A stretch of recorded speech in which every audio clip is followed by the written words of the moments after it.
I wasn't confident in speaking, and so I completely stopped talking. Too much stress is what I used to have. This like random scary staircase and knock on a stranger's door, and that for me was just terrifying. So I was looking for a formula, and that just began a self-reinforcing cycle. It's a myth. First recommendation I'm going to give you is speak. You can let your audience guide you as well. With that, we'll kick off the new season, Aliénor. Welcome to the show. Thank you very much for having me. I'm happy to be here. Cool. So today we'll talk about ultraspeaking, whatever that means, basically how you become more confident, and we'll talk a little bit about your life. So how you were less confident and became more confident through specific techniques and methods. But before we jump into that, can you give the audience a little bit of a background? Like, who are you in the first place and what are you doing? Great. Well, hello. I'm Aliénor. I am originally actually an engineer. I studied engineering at university. I specialized in chemical engineering. I went on to be a data analyst for a little while. And through that journey, when I was a data analyst, I had to start presenting my analyses to clients. And I was super nervous, super shy, really bad at it. I didn't like it at all. And so I took a public speaking course with Ultraspeaking. And I ended up loving it so much that I quit my job as a data analyst and became a full-time public speaking coach. So I've been doing that for almost 3 years now. It's pretty exciting. Maybe if we go back in the journey maybe of little Aliénor, where do you think it all started, maybe becoming shy? Do you think being shy is something you are born with? Or do you think like the external circumstances make you shy? It's so hard to say because neither of my siblings are shy. My brother's really outgoing. Okay. My sister's really outgoing. So it's not environmental. I don't think it might be just the way I'm born. When I was much younger, apparently when I was 4 years old, I used to love going to parties and birthday parties. I was quite the extrovert. So I wasn't shy then, I think. I think it happened for me when you grow up and you start becoming a little bit more conscious of how you should behave in the world. I think as we grow up as children, we develop coping or protection mechanisms that we've learnt to protect us from our parents telling us off or the school kids mocking us. And the kind of mechanism you develop, I don't know where it comes from. Maybe it depends on your personality. Maybe it depends on your genetics, your environment. For me, I developed this rule around the less I speak, the better it is, the less I'll get told off, the less trouble I'll be in. And I think that's how I became shy. So it probably, I don't remember not being shy. I would have been 6 or 7 or 8 when I started being really quite shy towards strangers. But I think when I was born like everyone else, a blank state and happy to be around people. Yeah. Yeah, I can so much relate to you because I was listening to the podcast with Ali and then obviously with Michael, and I could relate so much to you because I'm the same as you, but then sometimes you kind of have to fake it. Like when you're in a conversation, when you're on the podcast, you kind of have to fake it, quote unquote, to be actually confident when you're maybe not, or maybe you feel uncomfortable. But I think in your case, maybe it was like that you're emotionally intelligent and you were kind of seeing what other people have done and you thought maybe that's socially not acceptable. And then you were thinking maybe I shouldn't behave the same way they do, where in fact there might actually be not that quote unquote cringe, but you thought it was like kind of cringy. Completely. Yeah, It's always the fear of being that other person over there that you don't want to be, right? I didn't want to be that cringy person, whatever that cringy person was doing. And so I completely stopped talking. But it's interesting because sorry. Yeah, go ahead. Sorry. It's interesting because I was talking to my brother about this, about listening and talking to each other. And he said that he grew up in the same family as me, in the kind of environment where you had to speak up in order to be heard. And so he learned to speak up. And so he talks all the time. He loves cutting people off. He loves interrupting. He believes that if other people want to talk, they'll interrupt him. And that's the kind of belief system that he has. And I believe the opposite. Well, I did grow up believing the opposite, which is that I shouldn't talk at all unless I'm spoken to. And we grew up in the same household. But the opposite fears. I like that you said it, Aliénor, because the thing is, it's all about the belief system, right? Like what you think, what other people might think of you. Because sometimes you're in a conversation, like when I'm studying with old people, like they're all experienced, and you want to say something, you might be like, maybe they think I'm stupid, or maybe they think I'm a bit cringy, or whatever it might be. Do you think it starts all in your head, like maybe negative self-talk? I think Most of the time, speaking right? is 95% in your head, right? Yeah. There are, I don't really think I know that many people who are naturally bad at speaking. Like they have some kind of inability to speak. I think it all comes from the perspective that you Yeah. set for the story you tell you about how the world is. Yeah. That is true, yeah. How did your journey then continue? Basically, maybe going from school, maybe to university. Like, were you still shy in university, or what did that switch happen? Was it only in the ultra speaking class when you took the basic course, or when was that switch happening? I was still shy in university.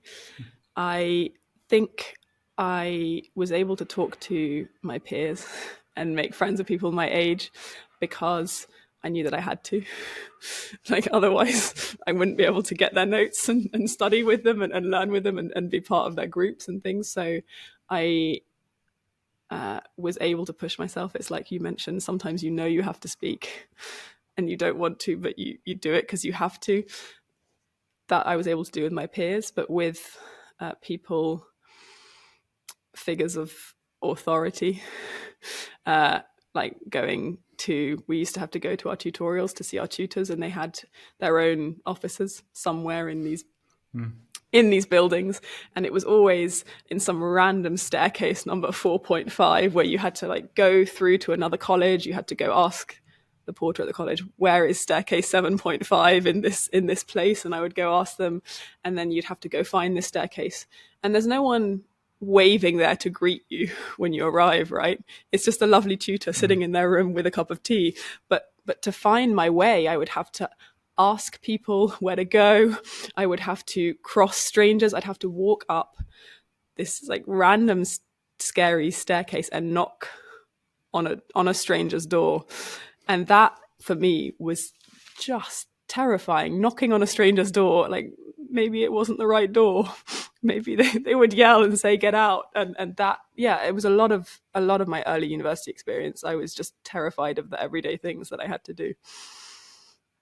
Yeah. Then when we talked about like negative self-talk, how did that switch happen? Was it just like working on your confidence, whatever that means? Like, what are the techniques and methods that you have used personally to kind of become more confident, whatever that means? Because a lot of people define confidence as being someone who's not afraid, who can be cringy all the time, maybe who is a good public speaker, whatever the definition might be. Like, who did you eventually become more confident? Is it more confident, by the way, is it more confident in speaking or more confident in general? Or does it go hand in hand? For me, it went hand in hand because I wasn't confident in speaking because I didn't think that I had anything valuable to say. And so when I realized I had something valuable to say, not only did I become more confident speaking, I became more confident in myself and my value as a person.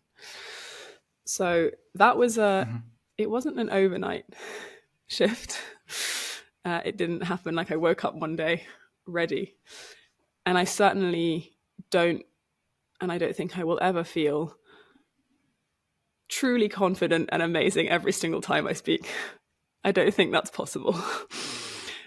It's a myth, I think, that you could wake up and never feel nervous. I kind of want to feel nervous. But what shifted was, well, you mentioned negative self-talk, right? And so what was happening to me when I was shy was that I had a completely twisted picture of what the world looked like. My image was, I'm going to knock on this door to see my tutor, and he's going to open it and yell in my face and say, how dare you arrive at my office like this, you terrible person, and I'll run home crying. And that was why I was nervous. My mental picture was that every single time I'll speak, something absolutely terrible will happen. The world will end and I'll do a terrible job. And what I had to do was readjust my way of seeing the world, to go from every time I speak, it will be a disaster, to most of the time when I speak, I'll do just fine. And that going from disaster to just fine is enough, because it allowed me to speak a little bit more. And the more I spoke, the more people nodded when I spoke, and they were nice and they said nice things like, oh, I remember that thing you said the other day. It was really nice. And that just began a self-reinforcing cycle. It's very rare that we speak and that people say, you're a terrible person, go home, right? That doesn't happen. And so part of becoming more confident is just speaking, and also getting good feedback when you speak, or being able to hear good feedback when you speak.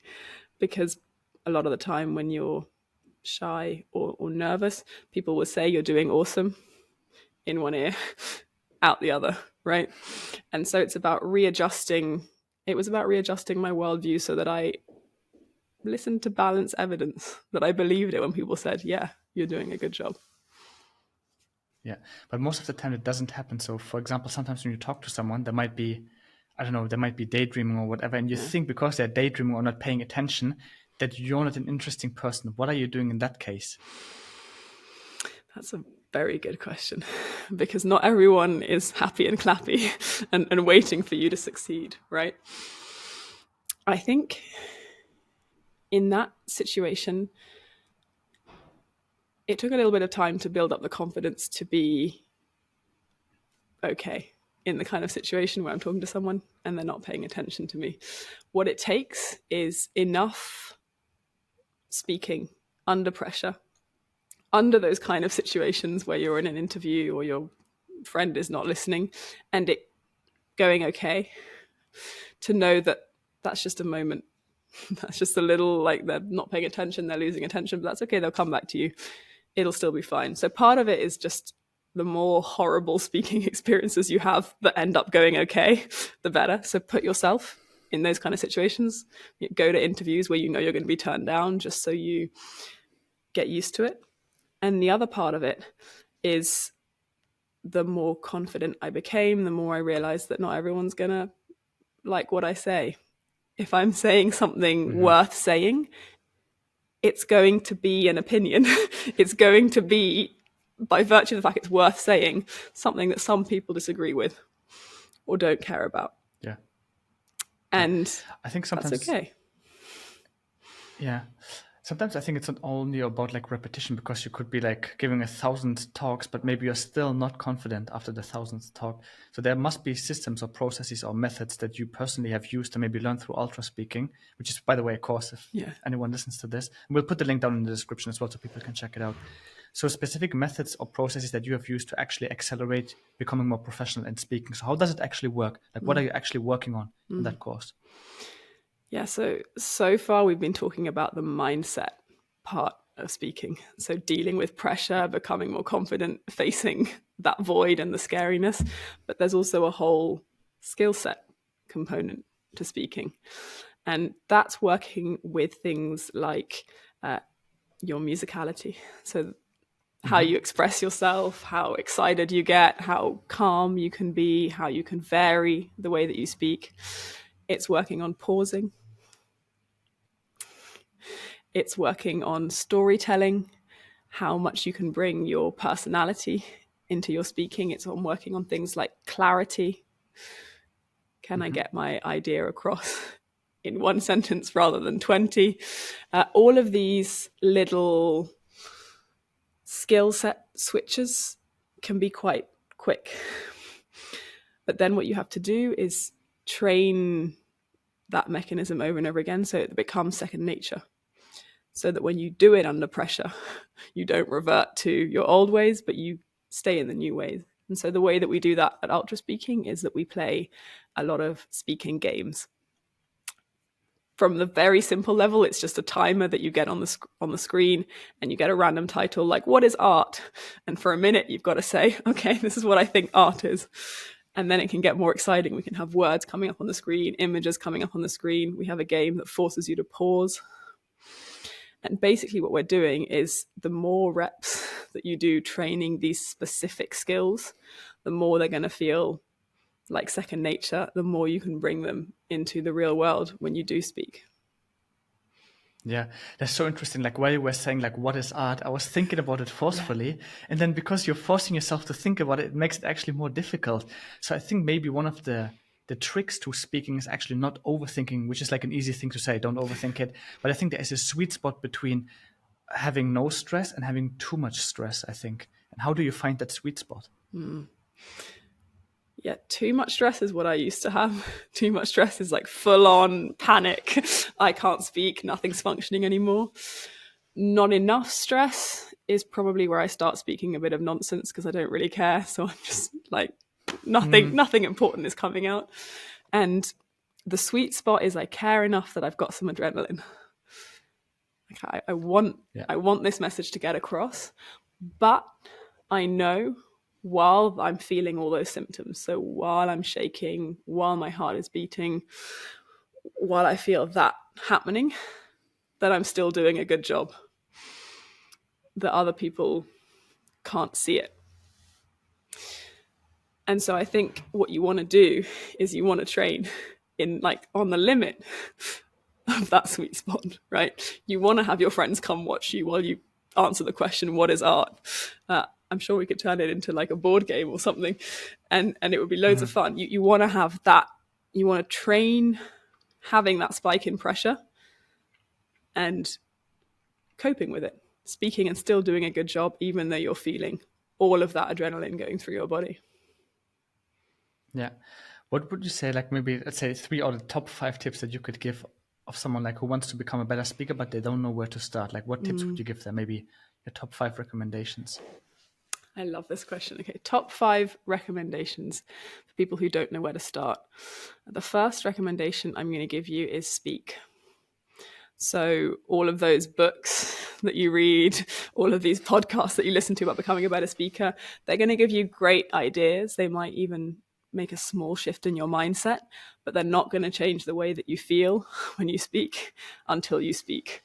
So the first thing you got to do is by yourself in the bathroom start speaking, or join Ultraspeaking, or join a Toastmasters, or do it at work. Raise your hand when you wouldn't usually raise your hand. Start speaking. That's my number 1 tip. The next tip I would give you is you're not pausing nearly as much as you think, as you should be. Yeah. Double the amount of pauses. Breathe when someone asks you a question. Breathe before you answer. Breathe when you get stuck. Breathe at the end. Breathe all the time. Get into this habit of not just pausing, which is like a physical stop, but taking a full breath in and a full breath out while you're speaking, because it's going to relax you. And if you're a nervous speaker like I was, that is your best friend. A pause on the inside might feel like an eternity. Yeah, it's crazy.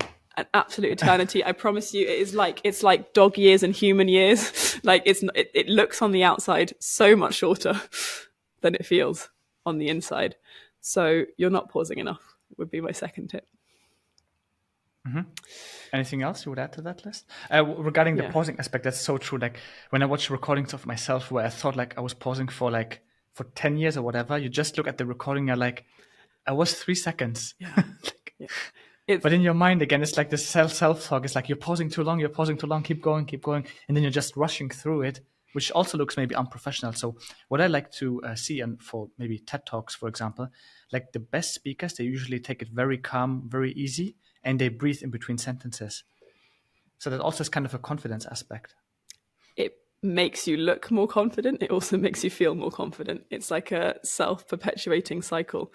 But you're totally right. The people who I see, who I admire, who have a lot of gravitas, who come across with a lot of presence, they pause a lot.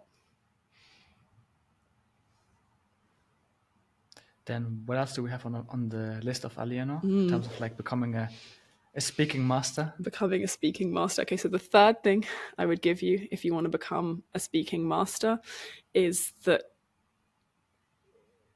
good speaking is not about saying everything you have on your mind or everything right. It's actually the opposite. It's about condensing everything you have in your mind, all the great ideas, all the facts, all the figures you have to get across into something clear that other people can understand. Or this is probably one of the hardest things to do, because you have to train yourself on what to filter and who are you actually talking to. Are you talking to, going back to the engineering career, are you talking to a decision maker? Are you talking to a customer? Are you talking to a friend, a colleague? I think that's a tricky one. It sounds tricky, I think, when we think about it. Like when I think, okay, who is my audience going to be? What is my message? Should it be this? Should it be that? What story should I tell? What data? What facts? I could spend hours thinking about that. But the reality is that you probably have quite a strong instinct when you're talking to people.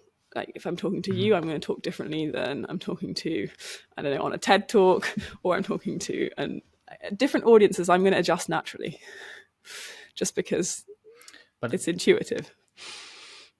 It also goes back to young Aliénor, I would say, being emotionally intelligent. I think if you have more emotional intelligence, you can more easily scan the environment and check, like, how am I supposed to speak and not say complete garbage in front of people, but actually adjust yourself accordingly. I think it's much easier. And maybe some people are less emotionally intelligent and have other areas of intelligence where they're more present, maybe in their personality.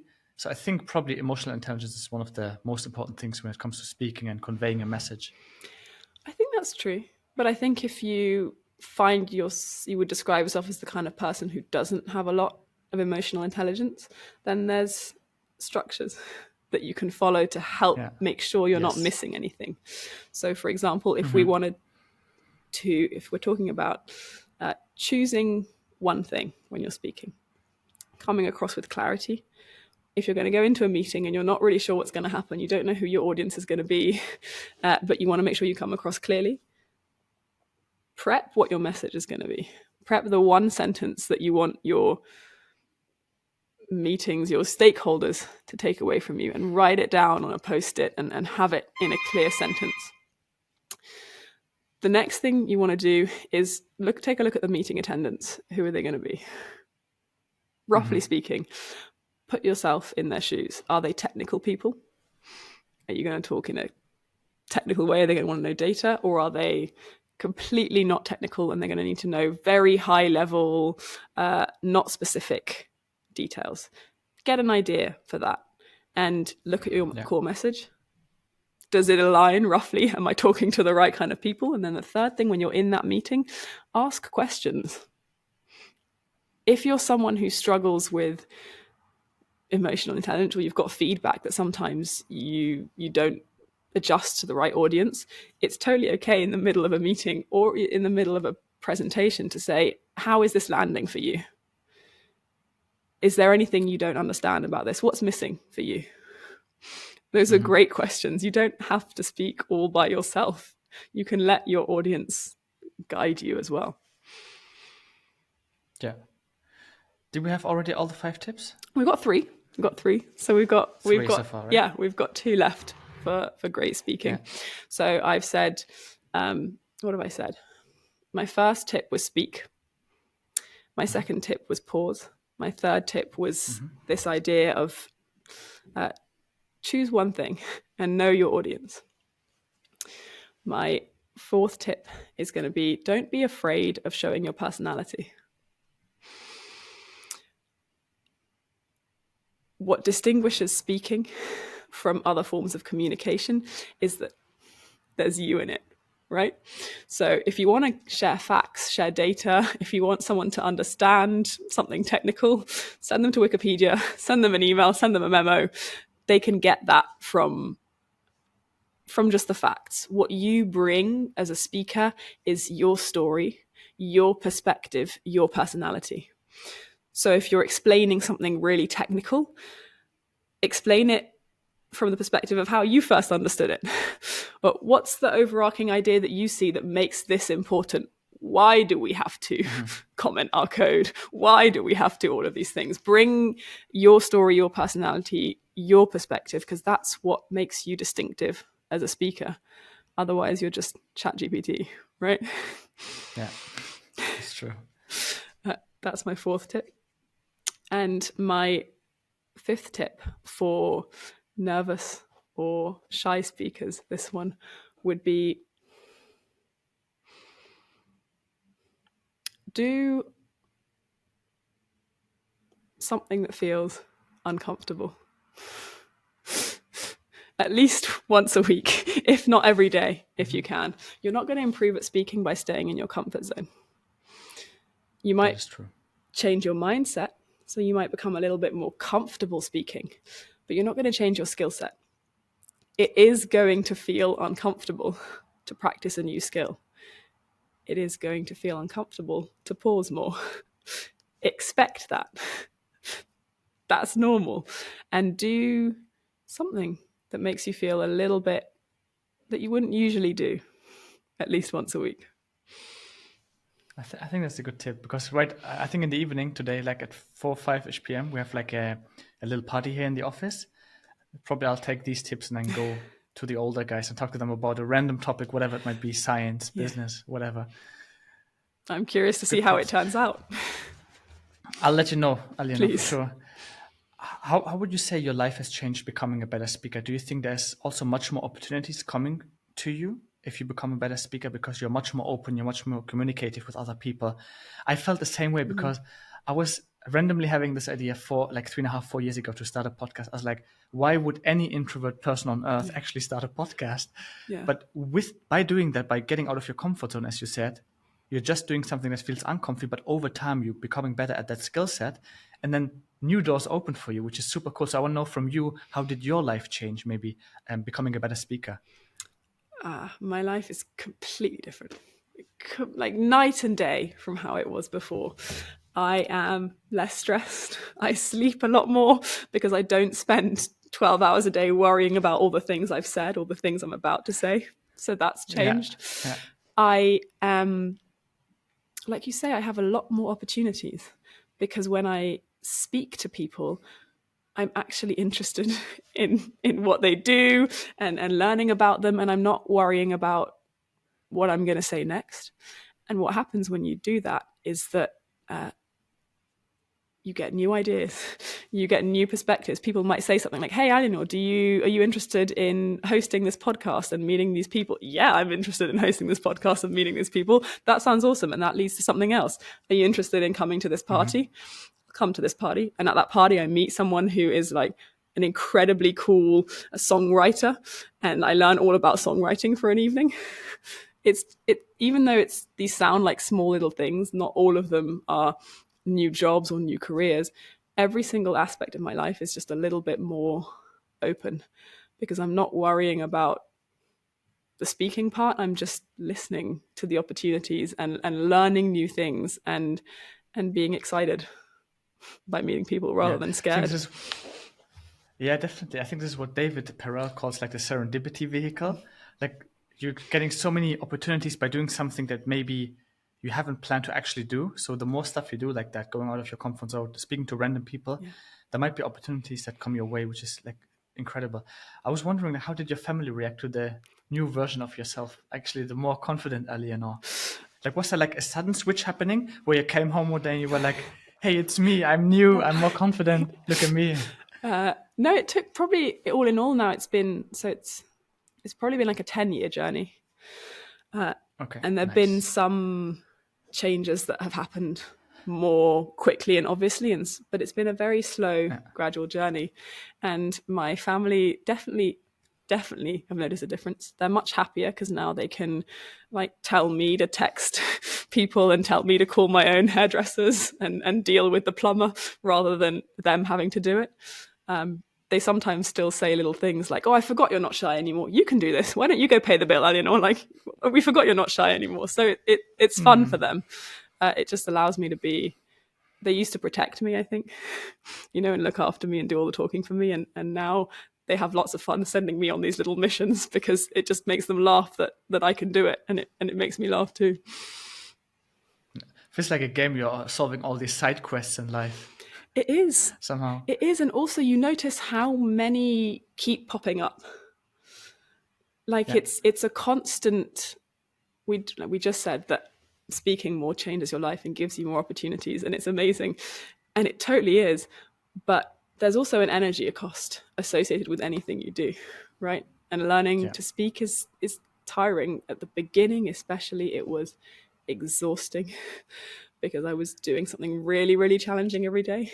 Now, it doesn't tire me that much at all, but I still notice sometimes these little quirks, like I'll be trying to call someone and I hesitate before pressing call.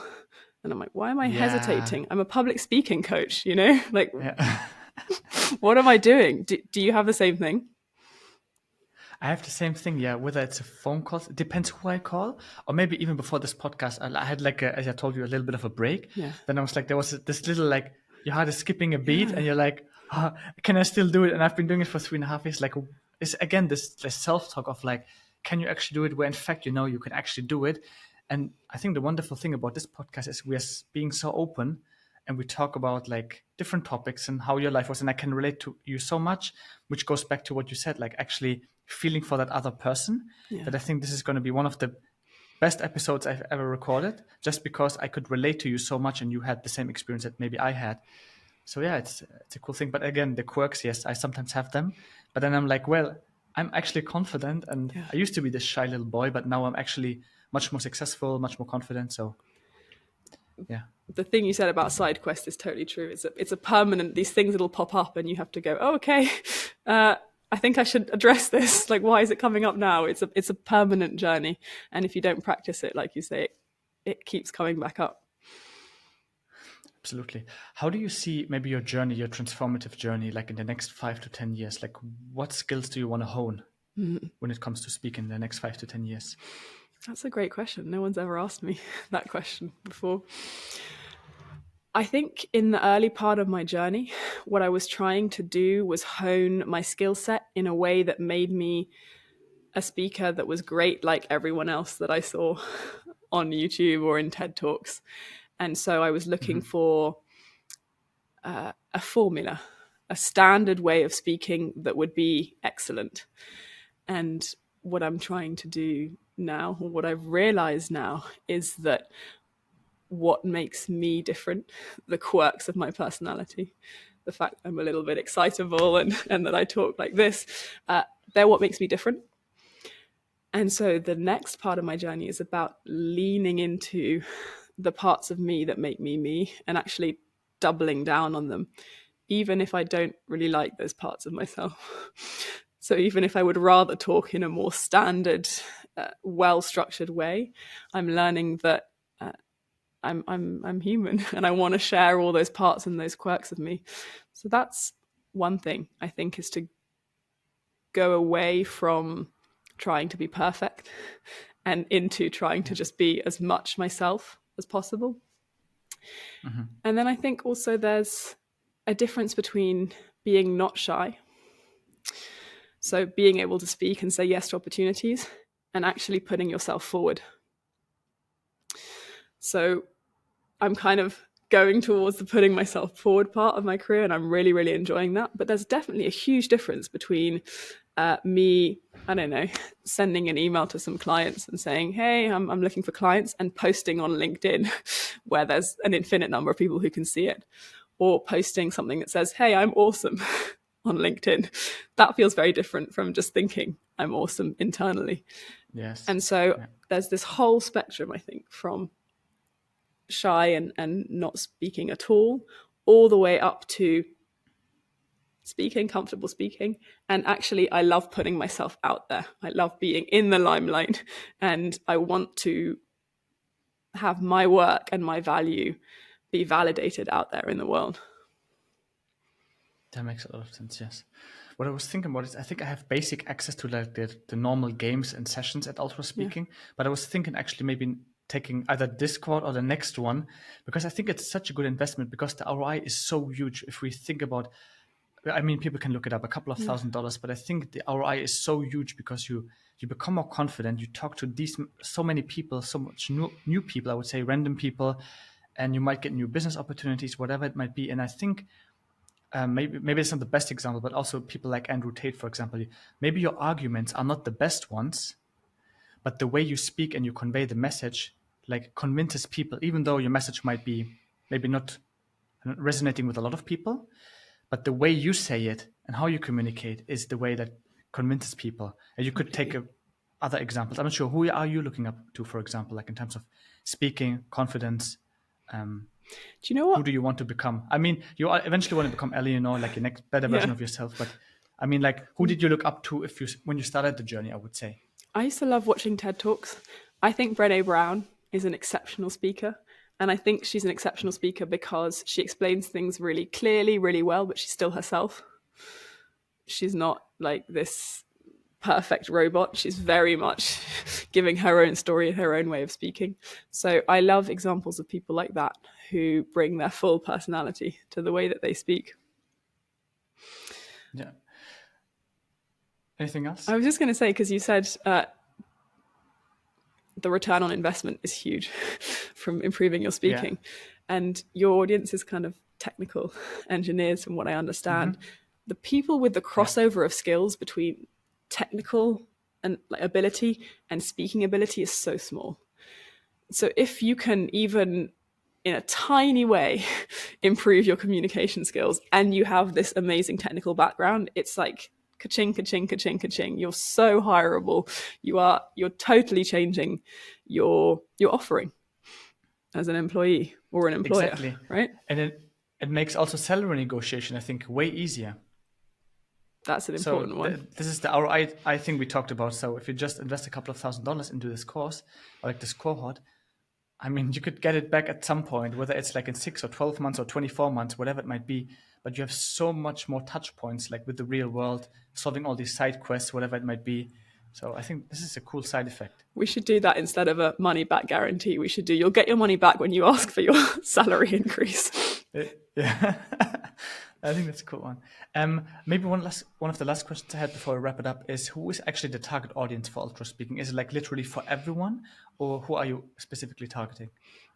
That's a great question. So I think the goal with Ultraspeaking is to help people feel at ease in every interaction. So we're targeting people who, like me, like you, relate to this feeling of being either not themselves when they're speaking, like putting on a show, or just being super nervous and anxious and not feeling comfortable when you're speaking. So a lot of people who come to us are technical, and they're advancing in their career, and they're learning they have to speak at some point. Maybe they're entering managerial positions, or they're the CEO of their own company and they have to fundraise, and speaking is becoming this thing that they have put off, like I had put off for the first 20 years of my life, is becoming inevitable. And we're here to hold your hand when that thing that you know that's been bothering you, that this speaking, this not feeling like yourself when you're speaking, this feeling uncomfortable, is becoming too much. Then we'll hold your hand and we'll take you through these fun games, these enjoyable exercises with a whole community of other people in the same boat, so that you can feel like, well, you can just start enjoying speaking. Yeah. How often are you running these cohorts per year? About 5 or 6 cohorts a year. They run every 2 months. So the next one is in January, which is fully booked, and the one after that will kick off in March. Okay, then I have to book the next one. Yeah, exactly. Sorry, guys. I was getting your emails. I was like, okay, let's put it on hold. Like, let's mark it as unread. And now you say everything is booked already. So whatever. Then I'm gonna take the March one is booking up. So if you want to book the March one, then I would get on it actually. Okay, I'll do so after the session. Cool. Anything else we missed, Alienor? Maybe one last tip, maybe for the audience, or just in general, like speaking advice. I think the most reassuring speaking advice, the thing I would have wanted to hear when I was starting out, is that it's always going to feel a little bit messy. Like, there's no such thing as someone who wakes up and feels perfect. I love speaking. I loved this podcast with you. I enjoyed every second of it. But there's always moments Thank you. where I feel like, ooh, it's a bit chaotic. What am I saying? So if you feel that when you're speaking, that doesn't mean you're doing a bad job. That doesn't mean you're wrong or you're struggling. It's normal for speaking to feel messy. But if you feel like it feels really, really messy, then let's talk about it. Yeah, I think no pressure, by the way, Aliénor. If people are interested in maybe playing a game and kind of a deep dive session on the channel where we could be live on, we could even stream it to LinkedIn and be like all goofy. If people are interested in that, we could play these games, just kind of showcasing what people can expect inside of like Ultraspeaking.